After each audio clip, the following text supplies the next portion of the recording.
Please welcome Jacqueline Johnson. Thank you for having me. Thrilled to have you here.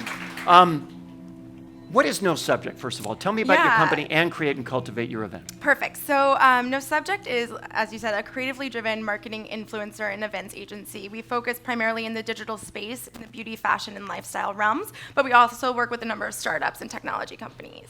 And then Create and Cultivate was sort of born out of No Subject, but is now its own business, and that is a online platform and conference for female creatives in the digital space. So that could be anyone from bloggers to content creators to marketing executives. It really spans. I mean, digital space is such a huge vast of different categories. So yeah.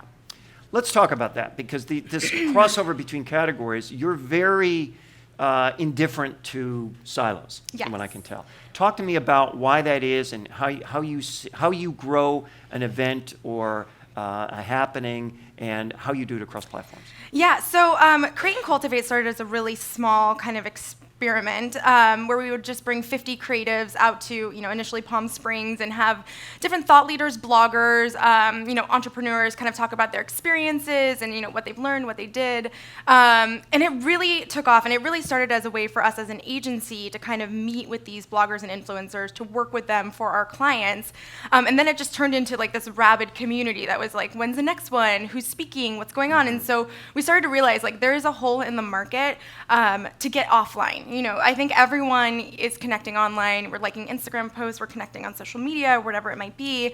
But especially for brands, getting offline and meeting your customers and consumers, it kind of fell by the wayside. So now I think experiential offline is so key to your digital strategy in a way. So what we try to do is bridge those two gaps.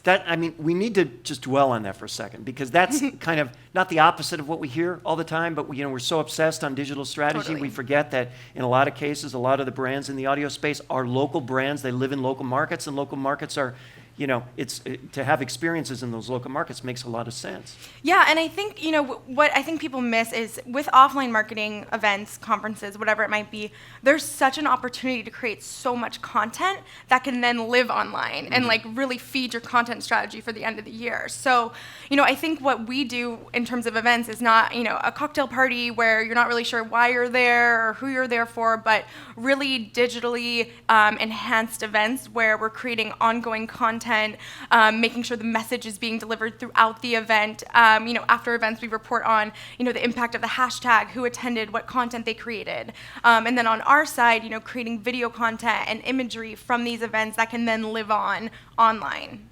So walk me through that strategy. How do you, when you begin a project and you want it to live in the real world and you want it to live online, walk me through the strategic. Well, I think Create and Cultivate is actually a really good example of this. So it's a conference, that you attend, but the number one question we get is it live streaming? Where can I see it? Where can I be a part of it? And it's interesting because, as we're growing, we want to be able to live stream the conference, but at the same time, what I think is more interesting and more relevant is a podcast, which I was just telling you, we're launching a podcast for Create and Cultivate. And what that would look like is, let's just say our keynote speaker at our last event was Emily Weiss, who was a blogger who started Into the Gloss and then went on to start Glossier, which is a beauty line, raised $40 million against that product line. So, what I found was so interesting is from blog to business, how did you bridge that gap? What was the process of raising money for you? I think a lot of, particularly females, struggle with that. So what I think is interesting is not necessarily just live streaming that, but creating a podcast around that, being able to interject and create conversation around what she was talking about, and then ask questions after the fact. Because, oftentimes when things are live, it's hard to be like, oh, I should have asked that one question, or I wish I could have commented on it in that way. So, that's a good example of having that content live on beyond just the conference. So we'll be creating like more edited and, thought-provoking pieces around what happened at the conference. So there's a case where you chose audio, and you're talking about audio podcasts. Yeah. Why that particular form? Because I think, so Create and Cultivate, and what we really try to do is create an amazing experience. It's a beautiful event. There's so much going on. We have beyond just the panels and speakers, we have amazing activations from brands, we have pop-ups, we have happy hours, blah, blah, blah, all this stuff, right?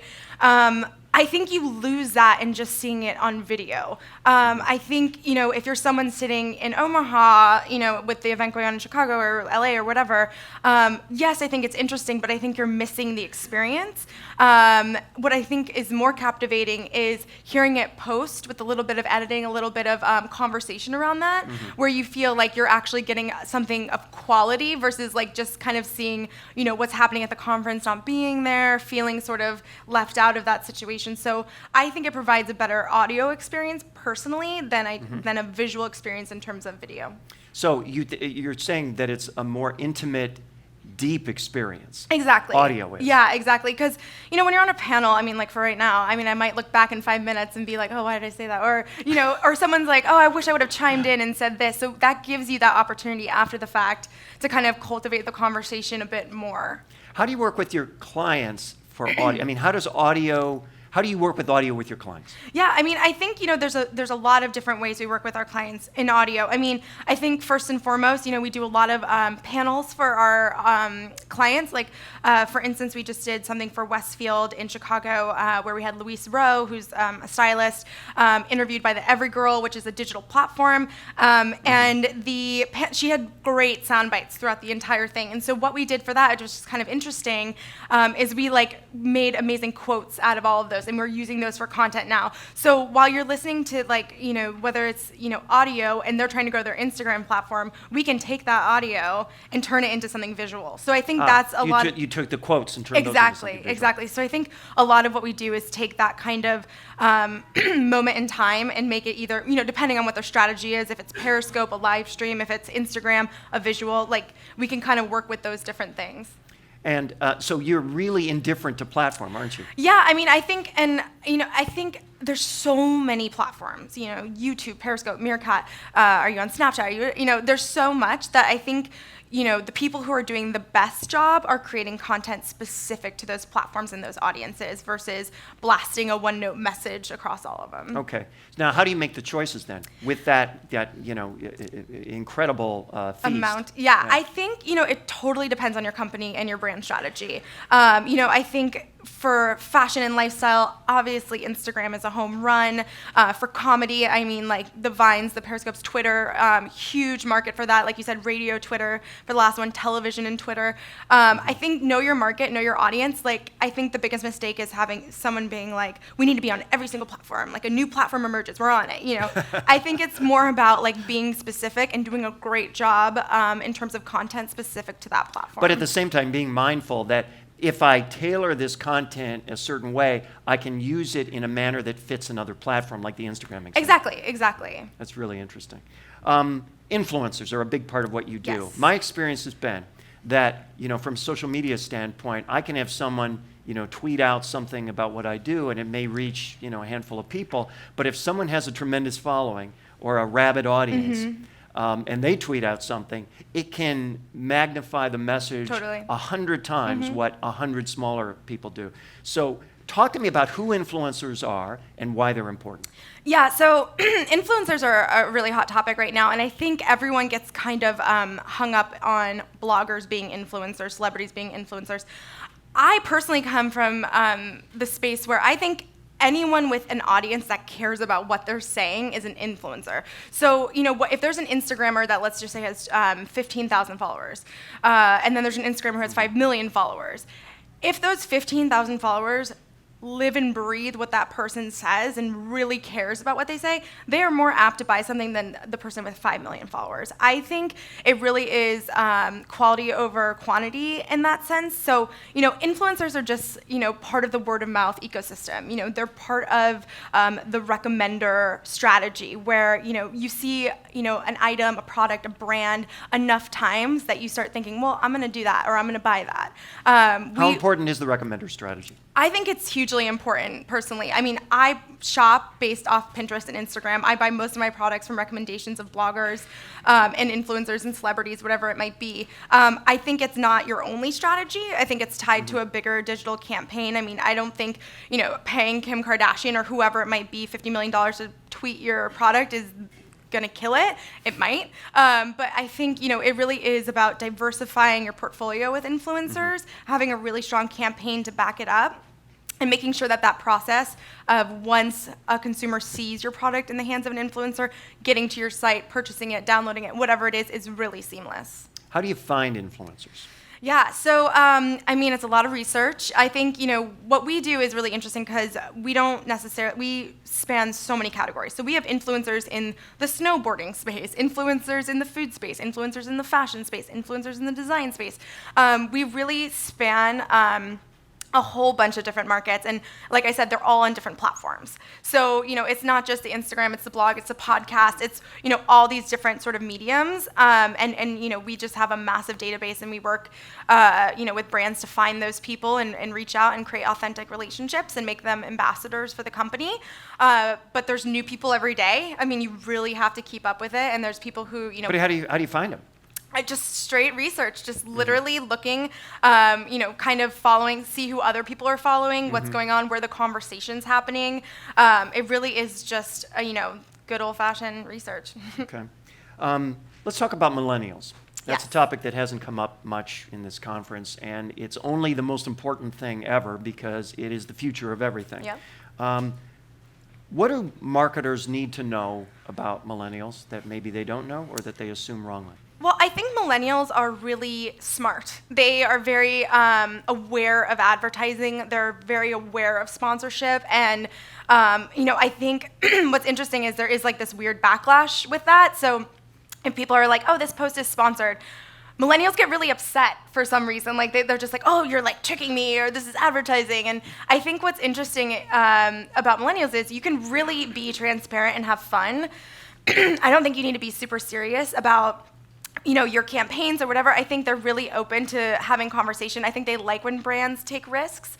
So I think in terms of millennial marketing, it really is about going where they are because, they're very tuned into all these different areas, whether it's radio or TV or whatever, learning the medium and learning the best practices, not just jumping in cold, and then really tapping into the people that they care about. So the influencers, for instance, and getting them to, project your message or be a part of, your brand or your product or whatever. I think, they are smart, they are tapped in.